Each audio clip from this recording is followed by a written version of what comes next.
Sexta-feira, 26 de abril. Confira os destaques desta edição. O terceiro e último episódio sobre o lixo plástico. Fluminense e Vasco se enfrentam pelo Sub-17 e Sub-20. E ainda, estudo aponta que o profissional que recebe cerca de 100 currículos analisa em média 15 com maior critério e cautela. O TV UVA Notícias começa agora.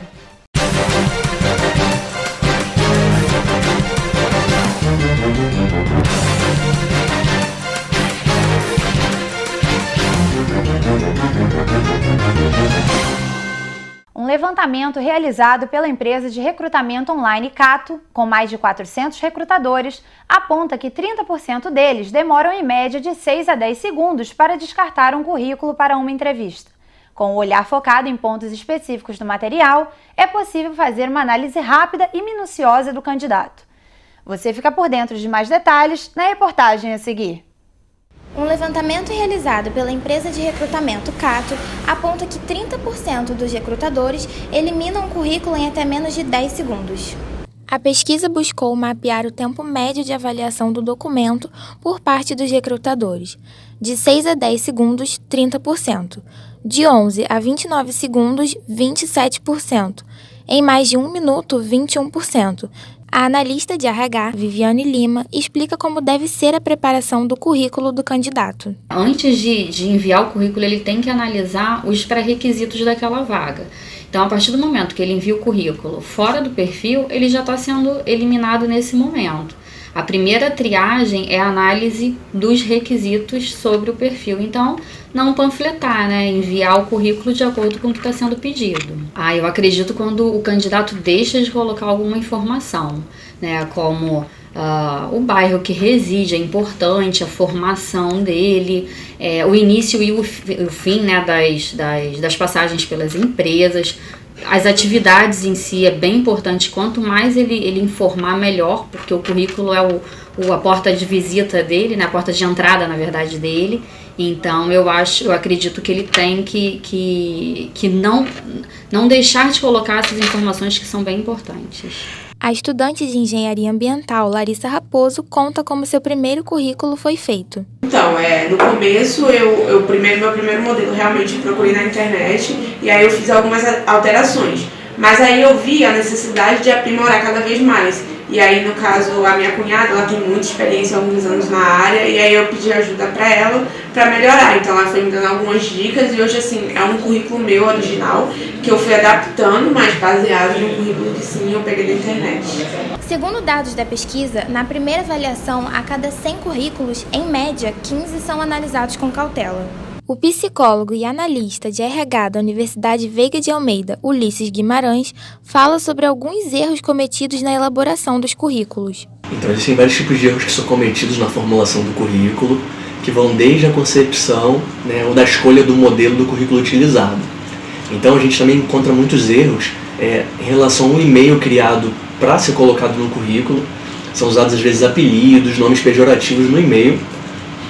A gente também encontra muito erros em relação às datas de entrada e saída dos empregos anteriores, né? E o maior erro também talvez seja a omissão de informações no currículo. Tanto informações e palavras que definam os empregos e as experiências anteriores, como também o contato telefônico. O estudante de Ciências da Computação, Bruno Jesus, conta como foi criando seus currículos. No caso, eu já tinha os currículos meus desde o ensino médio. Com o tempo que eu fui melhorando meus cursos, me desenvolvendo mais e chegando até o ensino superior, eu dei uma melhorada no currículo, adicionei as coisas que melhoraram. Tem alguns sites também que falam muito sobre a parte de processo seletivo, como montar seu currículo. Tirei as coisas que não eram muito úteis assim na prática, então que não tem a ver com o meu curso, e com o tempo fui vendo os resultados. Os recrutadores apontam informações que não podem faltar na construção destes currículos. Experiência profissional, 80%. Formação e cursos complementares, 60%. Cargo e/ou área pretendida, 60%. Objetivo profissional, 50%.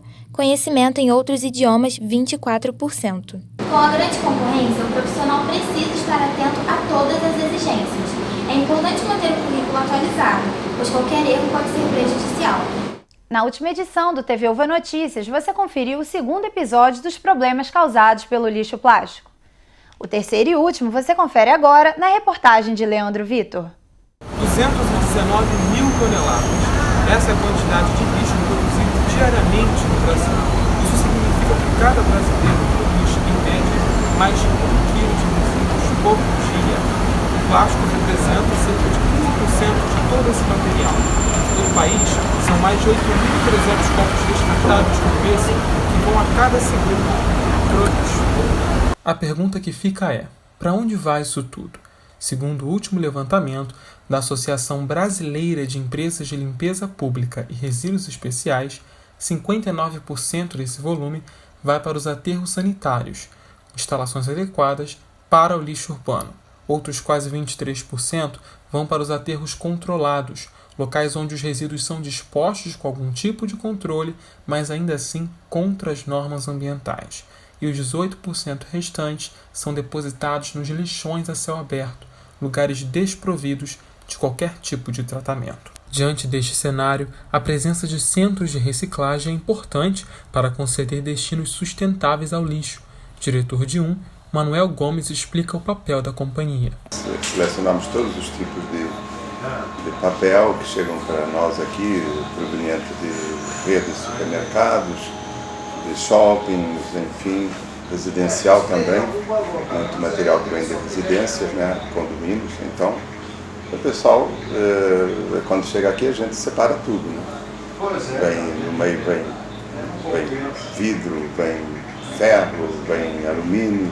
Utilizando de um processo em grande parte automatizado, a empresa se diz responsável por 40% do lixo reciclado no município do Rio de Janeiro. O diretor Manuel Gomes destaca ainda como é realizada a triagem dos resíduos plásticos. No caso, a gente faz aqui todo o nosso processo, quando a gente recebe, que vem no meio do papel, né? E a gente separa por cor, né? No caso, vamos chamar da PET. Tem a PET branca, tem a PET verde e a PET azul, né? Tudo isso é separado, a gente destina para a indústria de reciclagem. Doutorando em Engenharia Ambiental, Carlos Canejo explica os rumos tomados pelo plástico após o processo de reciclagem. Ele ganha uma nova atividade, uma nova função e, consequentemente, passa a ter um novo ciclo de vida. Ele volta a ser, através desse recondicionamento, uma embalagem que volta ao mercado e depois voltará a ser resíduo novamente. Então, em tese, em função do potencial do plástico em recondicionamento, a gente pode ter N reconstituições dele e a recriação de N embalagens a partir de uma única embalagem. A nossa diferença frente aos países europeus, de uma maneira geral, é que tudo depende de ações individuais do poder público. E ele está sempre muito assoberbado com várias ações e não dá o devido foco a isso. Lá na Europa como um todo, a partir da Sociedade Ponto Verde, foi criado um modelo de gestão de resíduos que tem a figura de uma entidade gestora, que é uma organização não governamental, que faz todo o controle das embalagens, desde a sua geração até o destino final. E, ao contrário do que acontece aqui, essa entidade gestora atua em conjunto com o governo para taxar os geradores, ou seja, as grandes indústrias. Ou seja, cada embalagem que elas colocam no mercado gera um percentual do custo da embalagem que é direcionado para essa entidade gestora. E logo essa entidade gestora atua fazendo todo o processo de coleta seletiva, segregação, valorização, também a reciclagem e, consequentemente, a comercialização desse material reciclado com a própria indústria. Para o professor de Engenharia Ambiental César Pires, com a revolução computacional, há uma tendência de redução de produtos de uso único. César aposta na crescente cultura de compartilhamento para a diminuição do consumo e da produção de plástico. O processo de compartilhamento, que vem crescendo muito no mundo inteiro, vai otimizar o uso de um mesmo produto, né, para diversas pessoas. Essa otimização, inclusive, vai ser feita por empresas que vai aumentar a vida útil desses produtos, porque vai ter uma manutenção mais específica, etc, etc. Então, são coisas que estão acontecendo no mundo que nos dá esperança, né, de uma sociedade menos impactante, menos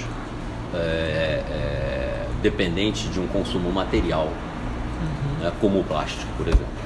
No último dia 20, Fluminense e Vasco se enfrentaram pelo Campeonato Carioca Sub-20 no Estádio das Laranjeiras.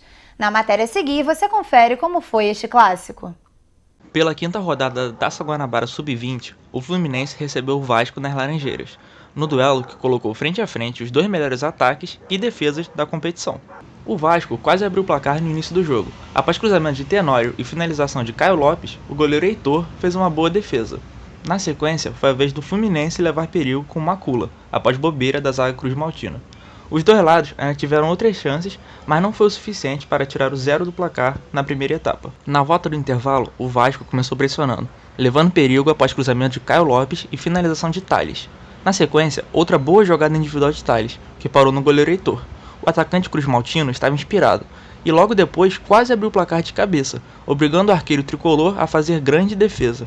Após a pressão inicial, o Fluminense começou a impor o seu jogo, criando duas boas chances com o Espadácio, após lançamento de César e depois de falta. Aos 35, as substituições feitas pelo técnico Gustavo Leal deram resultado. Martinelli cruzou a bola na área e Jefferson, que veio do banco, completou para o fundo das redes, abrindo o placar nas Laranjeiras. Depois de sofrer o gol, a equipe do Vasco se lançou para a frente em busca do empate. Aos 41 minutos, após falta cobrada por Laranjeira, que tinha acabado de entrar no jogo, o árbitro marcou o pênalti em toque de mão do atacante Evanilson. O próprio Laranjeira foi para a cobrança e deixou tudo igual. Já nos acréscimos, o lateral esquerdo do Fluminense, César, foi expulso depois de levar o segundo amarelo. Porém, não teve tempo para mais nada, e a partida acabou empatada. Com o resultado, o Vasco mantém a primeira colocação e o Fluminense continua na vice-liderança do Grupo B da Taça Guanabara. Após um jogo quente e com direito à polêmica, os jogadores Leandro Espadácio do Fluminense e Laranjeiras do Vasco comentaram sobre a partida. A gente deu o máximo, é um jogo, dois times grandes, lá e cá, e a gente conseguiu achar o gol, aí logo em seguida a gente tomou a gente tomou um pênalti ali bobo, a gente fez, agora vamos voltar a treinar a semana para a gente possa, semana que vem, conseguir ganhar lá. Faltou capricho, perdemos muitas oportunidades, tínhamos de matar o jogo antes e não matamos. Graças a Deus estamos bem, seguimos forte e agora é manter para as próximas fases. Durante a semana, Fluminense e Vasco voltaram a se enfrentar nas Laranjeiras, dessa vez em partida válida pelo Campeonato Brasileiro Sub-17 no último dia 24. Pela segunda rodada do Campeonato Brasileiro Sub-17, Fluminense e Vasco se enfrentaram nas Laranjeiras, no duelo entre os dois últimos finalistas do estadual da categoria, que foi vencido pelo Tricolor no final de 2018. A partida começou bem equilibrada, com poucas oportunidades para os dois times. As melhores chances do Fluminense no primeiro tempo vieram com Miguel Silveira de falta e Miguel Souza de cabeça. Já o Vasco criou sua melhor oportunidade com o atacante Caio, que após receber lançamento na entrada da área, parou em grande defesa do goleiro Marcelo. Na volta do intervalo, o Vasco começou pressionando e quase abriu o placar em finalização do atacante Caio, que parou mais uma vez em defesa do goleiro Marcelo. Em seguida, foi o Fluminense que levou perigo, com o zagueiro Davi em lance dentro da área, obrigando o goleiro Cruz Maltino Cadu a intervir de forma providencial. Aos 34 minutos, o atacante tricolor Miguel Souza foi derrubado na área e o árbitro marcou pênalti. O camisa 10 Miguel Silveira foi para a cobrança e bateu firme, sem chances para o goleiro Cadu, dando números finais ao jogo. Fluminense 1, Vasco 0.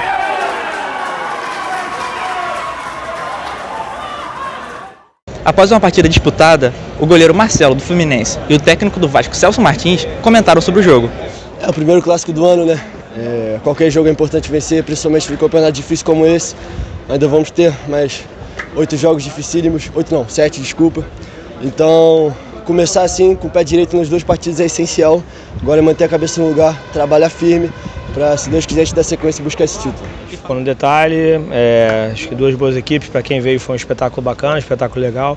A gente agora corre para fazer um campeonato de recuperação no Campeonato Brasileiro, após 2 derrotas, mas com muita personalidade, com muita atitude, com muita garra, que é uma cara de time que eu gosto. O TV Uva Notícias fica por aqui. Na semana que vem, voltamos com mais informações do Brasil e do mundo. Não deixe de acessar as nossas redes sociais e ficar por dentro de todos os nossos conteúdos.